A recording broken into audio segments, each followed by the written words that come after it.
Les régimes tyranniques et rétrogrades des Gnassingbé au Togo, de Yoweri Museveni en Ouganda, et de Paul Kagame au Rwanda constituent la plus grande menace interne à laquelle l'Afrique fait face actuellement. Ancienne colonie allemande, le Togo fut divisé en 1914 entre la France et la Grande-Bretagne après la défaite de l'Allemagne dans la Première Guerre mondiale. La partie orientale du Togo qui est l'actuel territoire de la République du Togo était placée sous l'administration française, et la partie occidentale qui est connue sous le nom de la région de Volta ou Togoland était placée sous l'administration britannique puis rattachée plus tard au territoire de l'actuel Ghana. La région de Volta ou Togoland demeure un territoire disputé entre le Togo et le Ghana. Après son indépendance en 1960, le Togo était brièvement gouverné par un patriote et panafricaniste du nom de Sylvanus Olympio. Malheureusement, Olympio était sauvagement assassiné dans un coup d'État planifié et financé par les services secrets français et américains mais dirigé par un certain lieutenant Étienne Eyadema Gnassingbé, le père de l'actuel soi-disant président du Togo. Le régime des Gnassingbé, du père jusqu'au fils, est directement et indirectement impliqué dans de nombreuses guerres civiles qui ont secoué le continent africain durant ces 60 dernières années. Plusieurs rapports internationaux et indépendants avaient mentionné le nom du défunt Eyadema Gnassingbé dans les guerres civiles sanglantes en Afrique comme la guerre du Biafra au Nigeria,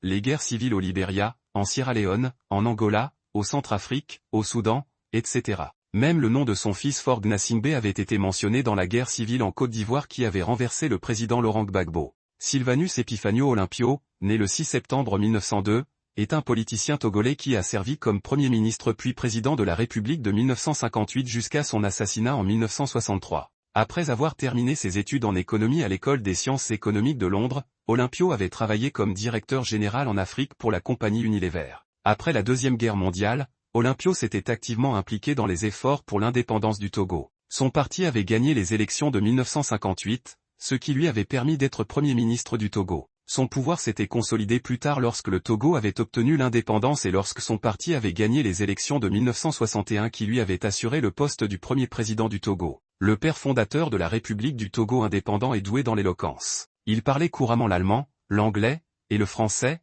et il était aussi connu comme un anti-français. L'attaque sur la présidence à Lomé de d'Olympio avait débuté à 23h, et son assassinat avait eu lieu le lendemain matin à 7h15 devant l'ambassade des États-Unis à Lomé. L'assassinat de Sylvanus Olympio avait été présenté comme le premier coup d'État en Afrique qui avait coûté la vie à un chef d'État. Des témoins avaient parlé et des documents avaient été déclassifiés, mais saurons-nous un jour la vérité sur l'assassinat de Sylvanus Olympio? Lorsque le Ghana obtient son indépendance en 1957, le Togo, ancienne colonie allemande, était administré par la France et la Grande-Bretagne. Dans le Togo britannique, les Anglais avaient organisé un référendum qui offrait aux populations du Togo britannique le choix de rester dans le Togo ou de joindre le futur État indépendant du Ghana.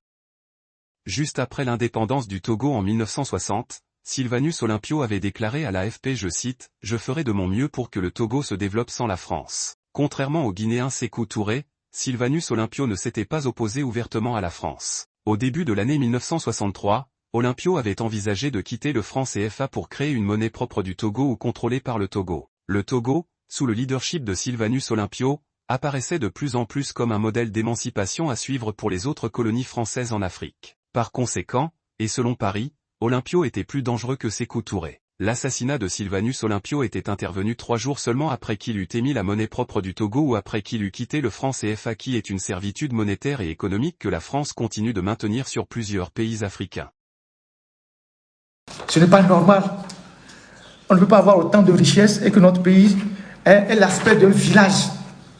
Et le Togo est devenu pour eux dans la région le guichet automatique que tout le monde vient appuyer pour prendre de l'argent au détriment des Togolais. Pendant que dans ces pays, les gens se développent.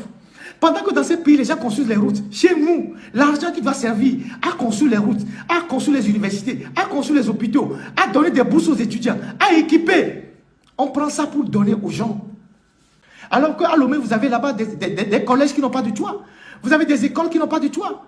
Vous avez des hôpitaux qui n'ont pas d'alcool, qui n'ont pas de scanner, qui n'ont pas de radio. C'est comme ça que l'argent du Togo est géré.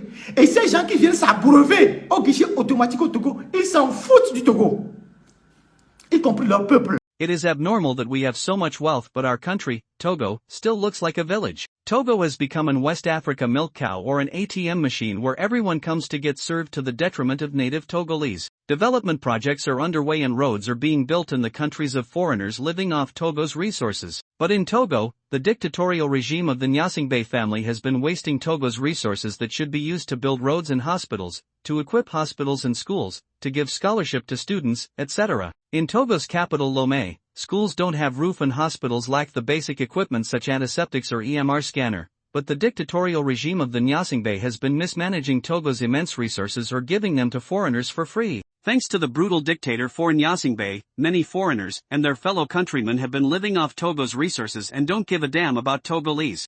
Je vais commencer le direct de ce dimanche par nos marchés.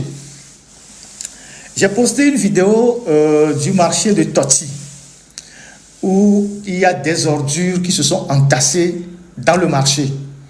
Des ordures qui se sont entassées dans le marché. Et ce marché est rempli d'ordures.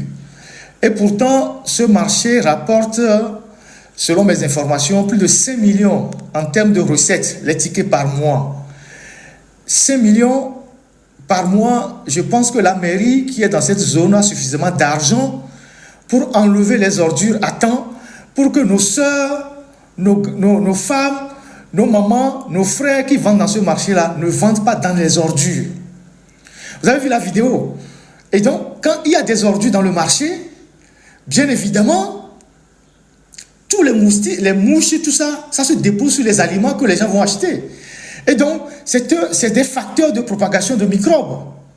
Donc, la mairie qui gère ce marché-là, qui fait une recette de plus de 5 millions par mois au marché de Toti, devait être quand même en même d'enlever les ordures en temps réel. On a vu depuis quelques jours sur les réseaux sociaux plusieurs de nos sœurs en train de se plaindre de plusieurs choses, de la misère qui se répand dans le pays, des activités qui ne marchent plus, des gens qui ont perdu leur place dans les marchés qui ont brûlé, des gens qui dorment dans le conteneur. Ces indicateurs, ces éléments que nous voyons là, les vidéos que nous suivons là, doivent quand même nous indiquer que la situation se dégrade dans le pays. Aujourd'hui, la misère au Togo a atteint des proportions inimaginables. C'est vrai qu'il y a quelques individus qui viennent pour dire non.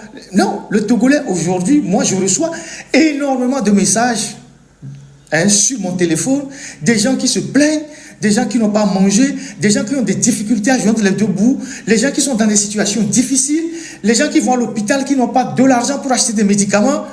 Mais ça te donne une idée de la catastrophe dans laquelle les Togolais sont aujourd'hui dans le pays. Et c'est les Togolais de toutes les catégories.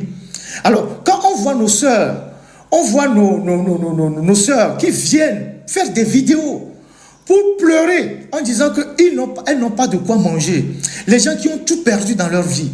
Je pense que nos dirigeants doivent comprendre la gravité de la situation. Parlons justement des Libanais. Il y a nos frères et sœurs qui sont en Côte d'Ivoire. La communauté togolaise en Côte d'Ivoire. La communauté togolaise en Côte d'Ivoire qui se sent de plus en plus abandonnée. Vous savez, les Togolais qui sont en Côte d'Ivoire, ils peuvent avoisiner 1 million. Les Togolais qui sont en Côte d'Ivoire peuvent avoisiner presque 1 million. Et généralement, les gens qui vont en Côte d'Ivoire, c'est pour le business, c'est pour les petits travaux, les maçons, les ferrailleurs, les staffeurs, les carreleurs. Il y en a plein en Côte d'Ivoire. Il y a énormément de Togolais en Côte d'Ivoire. Il y a des gens qui quittent le Togo pour aller faire le métayage en Côte d'Ivoire. Donc, tous ces gens-là ont des problèmes de carte consulaire parce que le Togo ne dispose pas d'une ambassade en Côte d'Ivoire. Normalement, avec le nombre aussi élevé de Togolais en Côte d'Ivoire, le Togo devait ouvrir une ambassade là-bas. Mais il n'y a pas d'ambassade du Togo en Côte d'Ivoire. Il n'y a qu'un consul honoraire qui se trouve être un Libanais, un certain Hassan Zarou. Un certain Hassan Zarou, qui est consul honoraire du Togo en Côte d'Ivoire depuis les années 2000. Ça veut dire qu'il fait 25 ans. Il fait 25 ans. Il est consul honoraire du Togo en Côte d'Ivoire. Il fait 25 ans. Et c'est lui qui s'occupe de la communauté togolaise en Côte d'Ivoire. La Côte d'Ivoire, c'est à 1 heure de vol de Lomé. On n'a pas d'ambassade en Côte d'Ivoire. Mais les Togolais qui sont en Côte d'Ivoire avoisinent presque 1 million, sinon dépassent 1 million. Normalement, il doit y avoir une ambassade du Togo en Côte d'Ivoire. Le Togo n'a pas d'ambassade. Le consul honoraire du Togo en Côte d'Ivoire, c'est un Libanais. Donc, c'est chez lui que les Togolais qui sont en Côte d'Ivoire vont faire la carte consulaire. Et ce n'est pas quelqu'un qui est véritablement disponible pour notre communauté, parce que ce n'est pas un Togolais, il s'en fout des Togolais. Lui, il utilise le titre de consul honoraire pour faire ses affaires. Et donc, les Togolais sont en Côte d'Ivoire, ils ne savent pas à quoi ça donner. Les gens souffrent. Cette carte consulaire est très limitée dans son usage. Vous ne pouvez pas faire certaines choses avec cette carte consulaire. Si on ne peut pas créer une ambassade en Côte d'Ivoire, mais il faut nommer un Togolais. Pourquoi vous donnez ça à un Libanais? Là, hier, on m'a dit qu'il y a une Togolaise qui est décédée en Côte d'Ivoire. Elle est partie pour accoucher. Elle est partie pour accoucher et puis elle est décédée. On ne connaît personne de sa famille. Elle est décédée hier en Côte d'Ivoire. Elle a accouché en Côte d'Ivoire, elle est décédée. Et on a appelé le consul. Il semble ne pas être trop préoccupé. Parce que ce n'est pas un Togolais. On a appelé le consul pour voir les dispositions à prendre, pour voir qu'est-ce qu'on peut faire, qu'est-ce qu'on peut alerter, qui on peut alerter, pour voir comment on gère le corps. Il n'y a rien. Donc, est-ce qu'un Togolais peut être consul au Liban pendant 25 ans? C'est pas normal. Vous vous rappelez que dans un de mes lives, ici présent, par rapport à certaines réalités de la région, de notre région, la région togolaise, je vous ai dit que les Togolais ne doivent rien attendre des pays voisins. Nous devons nous mobiliser nous-mêmes pour avoir notre propre liberté. Aucun pays voisin du Togo n'a jamais voulu que les Togolais se débarrassent de la dictature. Ni leurs dirigeants, ni leur population. J'ai fait cette analyse ici plusieurs fois. Je vous ai dit que aucun dirigeant en Afrique de l'Ouest ne souhaite le bonheur du peuple togolais. Et que les Togolais devaient se battre eux-mêmes pour libérer seuls de leur dictature. Si vous comptez sur des voisins, si vous vous battez pour le voisin, en pensant que le voisin, une fois que lui sera libre, va vous aider, vous vous trompez. De par l'histoire, je dis de par l'histoire, je parle français, aucun peuple voisin ne s'est jamais mobilisé pour les Togolais. Ça, vous ne le savez pas. Il faut l'apprendre dès aujourd'hui et arrêter de gaspiller vos énergies dans les problèmes des pays voisins. Eux, ils ne se battent pas pour vous. Je vous l'ai dit plusieurs fois. Je vous ai dit aussi que les Gnassingbé, ils ont 58 ans de pouvoir. C'est 58 ans de relations. C'est 58 ans de réseau. C'est 58 ans de connexion. C'est 58 ans de trésor de guerre. Ils ont un trésor de guerre infini. Ils ont de l'argent infini. Ils ont un trésor de guerre infini. Donc les gens qu'ils ont soutenus de tout leur règne leur sont redevables. Je vous ai toujours dit ça. Je vous ai toujours dit ça. Que les Gnassingbé, c'est 50 ans, 58 ans de relation, 58 ans de réseau. Le père a fait du bien à quelqu'un qui est redevable au fils.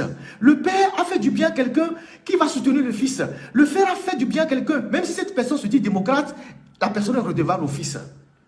Je vous l'ai aussi toujours dit. Mais nous les Togolais, on est trop dans la passion. C'est dans le livre d'Osée, sur le plan biblique, qu'il a été dit, mon peuple meurt faute d'intelligence. Mon peuple meurt faute de réflexion, faute d'intelligence. Nous les Togolais, on est trop dans la passion. Donc, vous avez vu tous ceux qui sont... Voilà, la troisième remarque.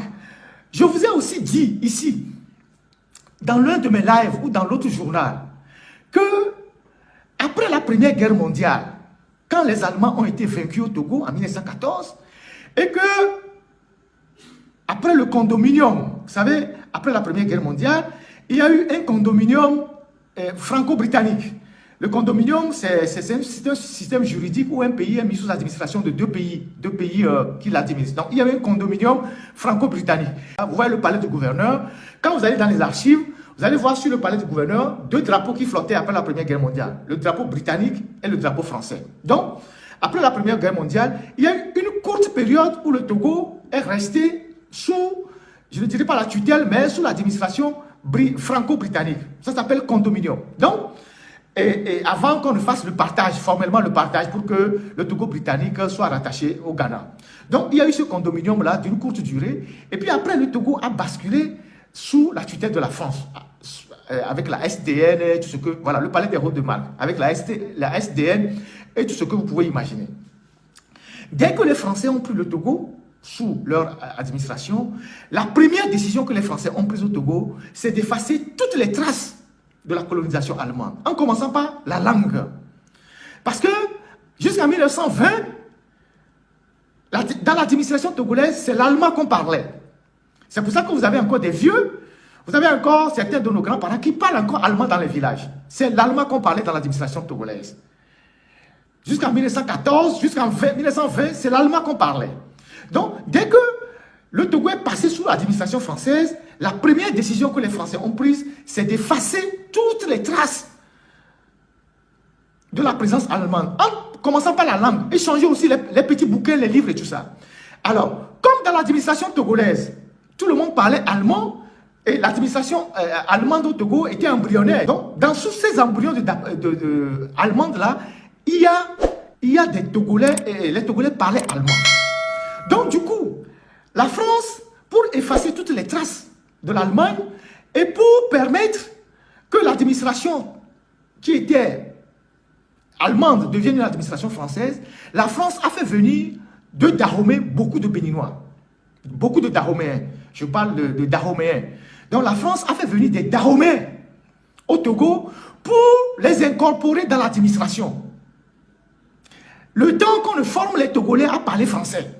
Donc, la France a fait venir de Dahomey beaucoup de cadres et de fonctionnaires du Dahomey pour les intégrer dans l'administration togolaise.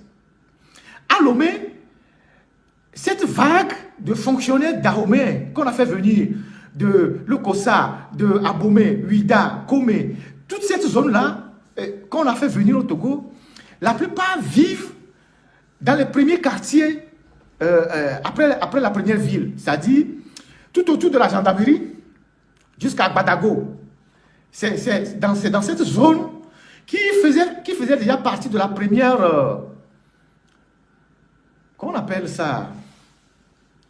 La première banlieue de l'ancienne ville. La toute première banlieue de l'ancienne ville. Donc les Badago, tout autour du camp de gendarmerie. Vous arrivez là-bas, vous retrouvez des familles, beaucoup de familles, dont les parents ont été ramenés du Bénin par l'administration française. Donc ces gens-là, voilà, Hankope, Badago, tout ça là. Donc ces gens-là, c'est l'administration de Dahomey qui les a fait venir. Et donc, ces gens, certains sont repartis, beaucoup sont restés. Et ces gens qui sont sur l'ensemble de notre territoire, vous les trouvez à Palimé, vous les trouvez à Takpamé, à Sokoli, à Kara, un peu partout. Ces gens, ils ont toujours été des pro-français. Excusez-moi le terme. Ils ont toujours été reconnaissants à l'administration française qui les a amenés au Togo. Même dans la politique togolaise, certains qui s'engagent dans la politique, ils sont toujours du côté des Gnassingbé. Fouillez un peu, vous allez voir. Ils n'ont jamais été des nationalistes. Ces gens, la plupart, n'ont jamais été des nationalistes. Je pense qu'il faudra une étude pour ressortir toutes ces familles-là. Il doit y avoir certainement les archives, parce que les Blancs ne font jamais rien sans archives. Il doit y avoir certainement les archives pour retracer toutes ces familles que l'administration française de Dahomey a fait venir au Togo à l'époque. Et vous savez aussi qu'en 1933, la France qui estimait que le Togo, l'entretien du Togo lui revenait excessivement cher, la France a voulu rattacher le Togo au Dahomey pour faire un seul territoire. Et c'est l'élite nationaliste togolaise qui s'est opposée à cette décision en rappelant aux Français que, au temps des Allemands, les Allemands ne dépensaient aucun franc, le Togo était une moustique colonie. Et donc, parmi ces gens-là qu'on a fait venir, l'administration française a fait venir à l'époque pour travailler du Bénin, vous avez les Soglo. Vous avez les Soglo. Donc, le président Soglo lui-même le dit, mais je l'avais dit déjà une fois, lui-même le dit, il a écrit quelque chose sur sa page en disant, il dit ceci: il est important de savoir que le président Eyadema dans un lointain passé, alors qu'il était dans la coloniale, donc il voulait parler de l'armée coloniale, était sous les ordres de mon cousin, le général Soglo.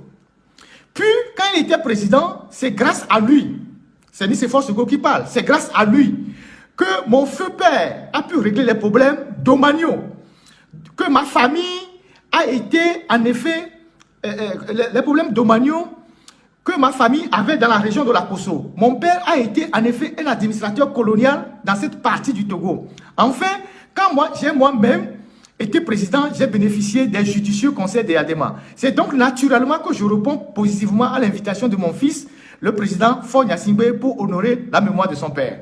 Voilà. Vous vous rappelez que, entre-temps, Soglo était venu au Togo, et avec Faure, ils sont allés dans la Kosso.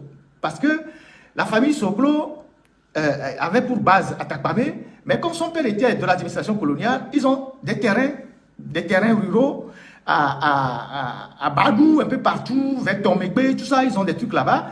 Et il y avait des problèmes fonciers là-bas. Et donc, il est venu solliciter l'appui de Faure pour aller régler ce problème-là. Et les deux se sont déplacés à Badou.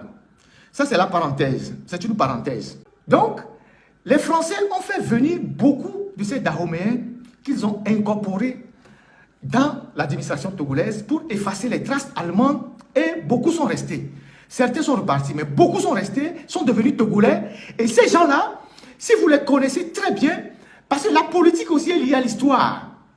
La politique est liée à l'histoire. Ces gens-là, si vous les connaissez très bien, vous verrez que dans leur positionnement, ils sont toujours du côté de l'administration française, ou soit, quand vous êtes là, ils ne sont jamais du côté des indépendantistes ou bien des nationalistes. Ils sont toujours du côté des gens. Donc, dans le cas précis, ces gens-là, si vous cartographiez ces familles-là, ils sont toujours du côté de Gnassingbé.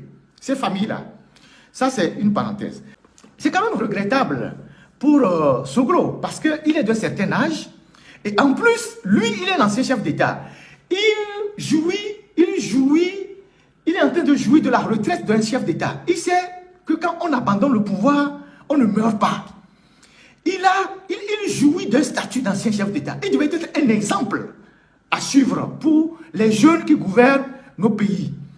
Mais, autant il se bat dans son pays pour la démocratie, au Togo, il est du côté de la dictature. Donc, vous avez vu quand j'ai dit, aucun pays voisin ne cherche du bien à nous les Togolais. À la limite, tous ces pays voisins ont intérêt à ce que le Togo, le régime du Togo, puisque le régime du Togo a beaucoup d'argent, que le pouvoir des Gnassingbé, puisque les Gnassingbé achètent aussi les voisins pour avoir la paix. Ils débloquent beaucoup d'argent. C'est pour ça que nous n'avons pas d'école, on n'a pas d'hôpitaux, on n'a pas de routes, on a de bas salaires, on a des salaires de misère. Parce qu'une grande partie des recettes du pays, les Gnassingbé l'utilisent pour graisser les pattes aux voisins, pour être en paix avec eux ou bien pour avoir des alliés. Donc, alors, et vous avez vu tous ceux qui sont venus à Pia. Ça, c'est la face visible de l'iceberg. Vous avez vu Mahamadou Issoufou, Niger. Il est venu par un avion militaire. Et je vous ai parlé de Mahamadou Issoufou. Dans un live ou dans une émission, je vous ai dit que Mahamadou Issoufou, quand il devait être candidat pour les élections au Niger, pour le premier mandat, c'est Faure qui a financé sa campagne. Je vous ai dit ça. Je vous ai dit que Djouli Beguetou, qui est une maîtresse de Faure, est partie au Niger avec 40 véhicules 9 4x4 avec de l'argent. Je vous ai bien dit ça. Je vous avais dit ça, si vous ne vous rappelez pas. Je vous ai dit ça. 40 véhicules 4x4 neufs achetés par le Togo. Alors qu'on n'a pas d'ambulance, on n'a pas de véhicules pour nos fonctionnaires, on n'a pas on n'a pas de scanner. On a pris 40 véhicules 4x4 pour aller donner à Issoufou. Quand vous voyez Issoufou à Lomé, à Pia pour rendre hommage à Faure, vous croyez que c'est gratuit? La question même est de savoir si Faure fêtait les 20 ans du décès de son père ou bien il fêtait les 20 ans de son pouvoir. Donc Issoufou était là. Il était là. Tranquille. D'ailleurs, c'est lui-même qui est en réalité le vrai président aujourd'hui du Niger. Parce que c'est lui qui a poussé le militaire à renverser son ami pour qu'il conserve le pouvoir. C'est lui qui décide. Donc il était là. Donc ces gens-là, ils s'en foutent de nous. Et vous allez voir que la semaine qui vient de se terminer, la télévision du Niger a consacré un documentaire à Yadema. Vous avez suivi ça? Sur la télévision nationale du Niger, on a consacré un documentaire à Yadema pour parler de lui en tant qu'homme de paix, homme de ceci, de ça, de ça. Donc, Issifou était là. Vous pensez qu'il était là gratuitement? En repartant, on va lui remettre aussi le nécessaire. Tout ça, c'est au détriment des caisses du Togo. Ils sont allés l'inviter, il est venu, il a été logé gratuitement. Quand il va repartir, on va lui remettre un peu d'argent. Il va avoir le nécessaire. Vous avez Pascal Bodjona qui est allé au Tchad. Donc, il l'a envoyé au Tchad. Et pour transmettre une lettre d'invitation officielle au président tchadien pour Goukouni Oudey. Goukouni Oudey, c'est qui Goukouni Oudey? Goukouni Oudey était le président du Tchad de 79 à 82, si mes souvenirs sont bons. C'est lui, donc c'est Bodjona qui est parti remettre cette lettre-là pour qu'on puisse inviter officiellement Goukouni Oudey, qui est un ancien chef d'État. Bodjona est parti remettre la lettre d'invitation de Goukouni Oudey et on a dépêché un avion pour aller chercher Goukouni Oudey au Tchad. Pendant qu'on n'a pas d'école au Togo, on n'a pas d'alcool dans les hôpitaux, on n'a rien. Le Togo a dépêché un avion pour aller chercher un ancien putschiste tchadien pour venir l'honorer à Lomé. Et quand lui aussi va repartir, on va lui donner le nécessaire. C'est l'argent du Togo qui part. Yahi Boni, c'est quelqu'un qui a été formaté au Togo pour être président au Bénin. Vous savez, tout ce que le Togo a fait, c'est Adima qui a mis beaucoup les moyens pour que Yahi Boni, président de la BOA, devienne président au Bénin. Et donc, il est 1000 fois redevable au Gnassingbé. Il était là également. Le plus surprenant, c'était Alpha Ouma Konaré. Tout le monde a été surpris de le voir parce qu'il était le plus virulent en tant que président de la Commission de l'Union africaine. En condamnant le coup d'État, il y a eu d'autres délégations que vous n'avez pas vues. Vous avez vu juste les plus visibles parce que c'était les anciens chefs d'État. Il y a eu d'autres délégations que vous n'avez pas vues. Donc Alpha Ouma Konaré aussi est venu. Et vous pensez que lui aussi va repartir les mains vides? Non. Tous ces gens-là, ils se foutent du peuple togolais. Et leur peuple aussi se fout de nous. Et le Togo est devenu pour eux dans la région le guichet automatique que tout le monde vient appuyer pour prendre de l'argent au détriment des Togolais. Pendant que dans ces pays, les gens se développent. Pendant que dans ces pays, les gens construisent les routes. Chez nous, l'argent qui doit servir à construire les routes, à construire les universités, à construire les hôpitaux, à donner des bourses aux étudiants, à équiper, on prend ça pour donner aux gens. Il y a des gens, ils sont quelque part, et ils appellent fort. Regardez Soglo. Soglo appelle fort mon fils. Si Soglo appelle fort, il dit, ah mon fils fort, j'ai des difficultés, tu peux m'envoyer un peu d'argent? Il va lui envoyer. Alors qu'à Lomé, vous avez là-bas des collèges qui n'ont pas de toit. Vous avez des écoles qui n'ont pas de toit. Vous avez des hôpitaux qui n'ont pas d'alcool, qui n'ont pas de scanner, qui n'ont pas de radio. C'est comme ça que l'argent du Togo est géré. Et ces gens qui viennent s'abreuver au guichet automatique au Togo, ils s'en foutent du Togo. Y compris leur peuple. C'est pour ça que vous ne me verrez jamais dans un combat pour un autre pays. Les autres ont commencé par dire que les étrangers ne doivent pas acheter les terres chez eux, non? Vous avez écouté ça, non? Il y a des gens qui ont dit les étrangers ne doivent pas acheter des terres chez eux. Quand on parle d'étrangers, ça veut dire que nous aussi on est dedans. Et pourquoi eux doivent acheter des terres chez nous? Moi je suis très patriote. Si on interdit à un Togolais d'acheter des terres dans les autres pays, pourquoi eux doivent acheter des terres chez nous? Pourquoi eux ils doivent acheter tous les immeubles au grand marché chez nous? Il faut que chacun reste chez lui. Et que chacun reste dans le pays de l'autre en locataire. Vous pensez que derrière tout ce que vous voyez comme panafricanisme là, c'est un nationalisme qui existe en Afrique. C'est un repli. C'est un nationalisme. C'est un protectionnisme. C'est nous qui sommes naïfs, qui pensons que les autres luttent pour nous. Chacun lutte pour protéger son peuple. C'est ça la réalité. C'est ça la réalité, la triste réalité. C'est ce que vous ne voyez pas. Chacun lutte pour protéger son peuple, même contre ses voisins immédiats. Si les autres disent qu'on ne doit pas venir acheter des terrains chez eux, pourquoi eux ils achètent chez nous? Si les autres disent qu'ils vont annuler les titres fonciers des étrangers qui ont acheté des terrains chez eux, pourquoi nous on ne va pas annuler les titres fonciers des étrangers qui achètent des terrains chez nous? Surtout que la loi togolaise interdit aux étrangers d'acheter des terres chez nous. Vous savez ça? Depuis le temps de Sylvanus Olympio, seul le chef de l'État, seul le président de la République a le droit d'autoriser un étranger à acheter une terre chez nous. Aujourd'hui, vous allez à l'intérieur de notre pays, les gens ont acheté des terres partout, au détriment de nos propres frères, de nos compatriotes. Donc, tous ces gens-là, ils sont venus à Kara parce que ils sont redevables au Gnassingbé. Et donc, tous ces anciens chefs d'État que vous voyez là, eux-mêmes, ils constituent des réseaux. S'il faut un problème demain et qu'il appelle Alpha Ouma Konaré, Alpha Ouma Konaré, c'est quel bouton il va appuyer pour aider fort. S'il faut l'appeler demain Mamadou Issifou, il sait quel bouton il va appuyer pour aider fort. S'il appelle Soglo, Soglo sait quel bouton il va appuyer pour aider fort. S'il appelle Yahi Boni, il sait quel bouton Yahi Boni va appuyer pour aider fort. C'est ça. C'est ça les réseaux qui leur permettent de se maintenir au pouvoir. Le Togo, tout le monde vient manger au Togo.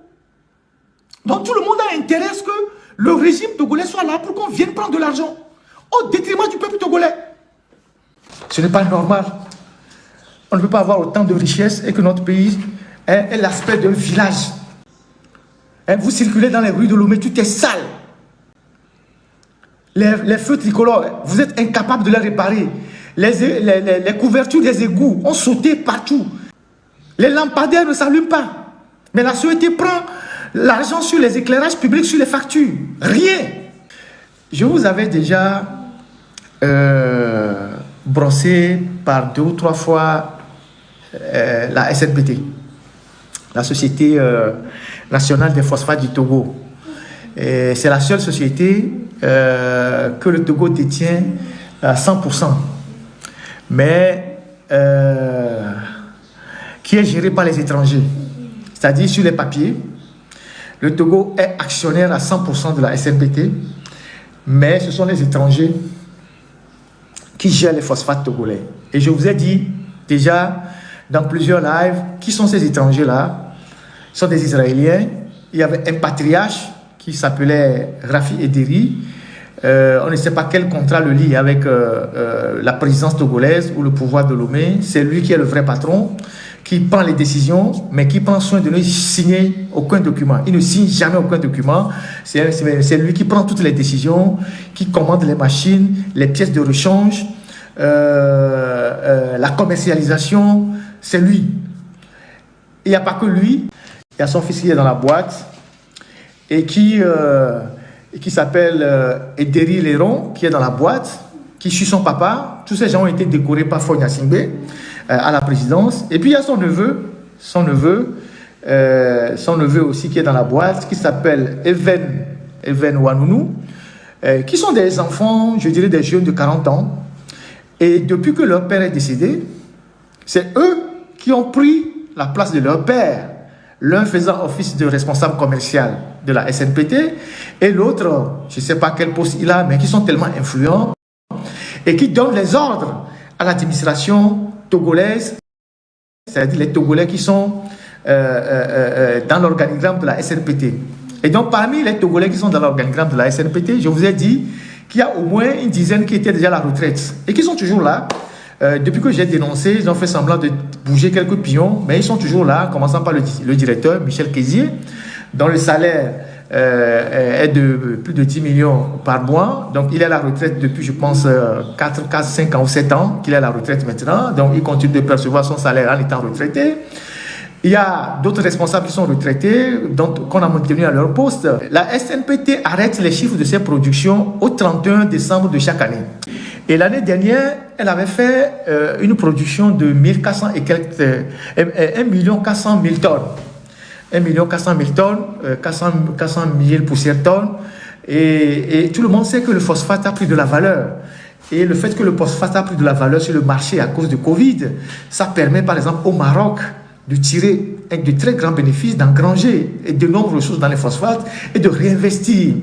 Mais au Togo, on ne sait pas véritablement où vont les recettes des phosphates. Quand vous regardez la loi des finances, on n'a que des ressources maigres qui sont déclarées et on ne sait pas véritablement où partent les ressources des phosphates, alors qu'actuellement, à l'heure où nous parlons, le phosphate sur le marché a de la valeur. Cette année, ils ont demandé de faire 1 600 000 tonnes, donc d'augmenter de 200 000 tonnes. Et c'était sur cet objectif que l'année a commencé. Donc, on est à ce niveau de production, mais on ne voit pas les recettes dans les livres de l'État. Où vont ces fonds-là? Est-ce que cet argent, l'argent de la production, prend des circuits intraçables? C'est quand même anormal que la plus grande richesse que nous avons, les phosphates, on n'arrive pas à cerner les recettes des phosphates au Togo par rapport à la vente sur le marché international. Où vont véritablement les recettes des phosphates? Donc, on ne sait pas quel contrat qui a été signé entre l'État togolais et ses Israéliens.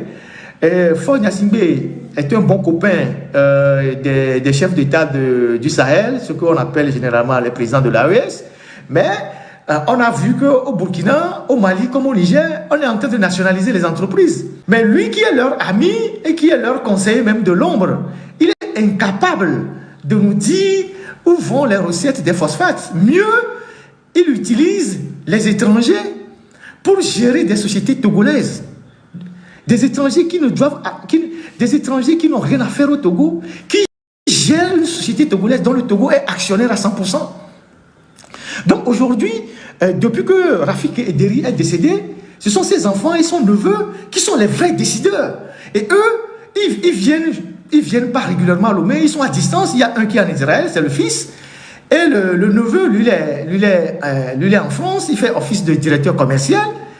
Et vous savez combien le neveu de Rafi Ederi est payé par la SNPT? Le neveu de Rafi Ederi, même pas son fils est encore payé plus, mais le neveu, il est payé à 18 millions par mois. Il ne fait pas grand chose, hein, mais il est payé à 18 millions par mois. C'est être patriote que de payer ses impôts.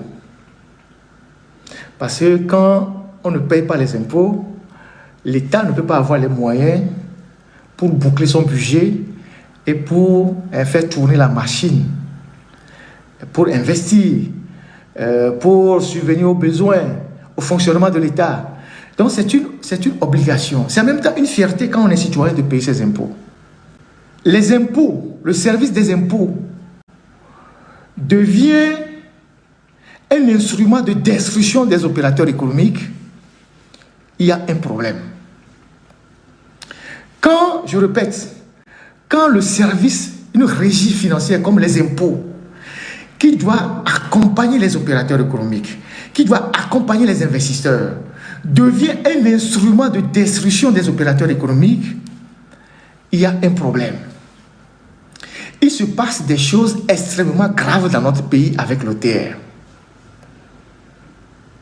Il se passe des choses plus que graves avec l'OTR, M. Faure Gnassingbé. Des choses inacceptables. Vous allez aujourd'hui au Togo, tous les entrepreneurs togolais, tous les opérateurs économiques togolais ont le moral dans les chaussettes.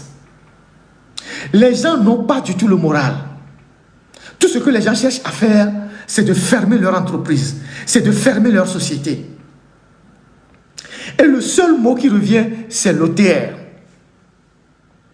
Ça devient pratiquement du harcèlement et parfois du braquage. Pendant que les opérateurs économiques, ceux qui sont censés créer la richesse pour le pays, pendant que les investisseurs, ceux qui viennent investir dans le pays, s'appauvrissent avec les coûts de boutoir de l'OTR, les inspecteurs de l'OTR, qui ne sont que des fonctionnaires de la République, deviennent des millionnaires, des multimillionnaires. Comment vous expliquez ça, Monsieur le Président? Comment vous expliquez que aujourd'hui, l'OTR est en train de harceler les Togolais à un rythme effréné? Les gens ferment les entreprises. Les gens ferment les sociétés. Pendant ce temps, les inspecteurs de l'OTR deviennent des millionnaires. Comment vous expliquez ça? Aujourd'hui, le régime s'est durci et la plupart des responsables politiques ou des leaders ont des difficultés à tenir des meetings. On annule les réunions, on vous empêche de tenir même les rythmes. Même les réunions à votre propre siège, parfois on vient vous gazer. Je pense que mon pays doit être un pays normal pour que les choses se passent normalement. Vous voyez le niveau de misère au Togo? Vous voyez le niveau de pauvreté au Togo? Vous voyez comment les gens souffrent? Vous voyez comment les gens souffrent au Togo? Et les gens sont obligés de venir pleurer sur les réseaux sociaux. Les gens pleurent sur les réseaux sociaux parce qu'ils n'ont pas de quoi manger. Moi, je reçois des messages. Et les messages que je reçois sont des indicateurs de la pauvreté au Togo. Les gens qui sont sur le point de faire des AVC, les gens qui sont malades, les gens qui sont en dépression, parce que leurs marchandises sont perdues. Ils ont perdu les fonds de commerce. Les microfinances les harcèlent. Ça se passe au Togo tous les jours. Les gens qui veulent se suicider parce qu'ils ne croient plus à la vie. Bien que la peine de mort est abolie au Togo, quand on t'arrête au Togo, tu es dans le couloir de la mort. Les gens sont en train de mourir les uns après les autres. C'est une mise à mort.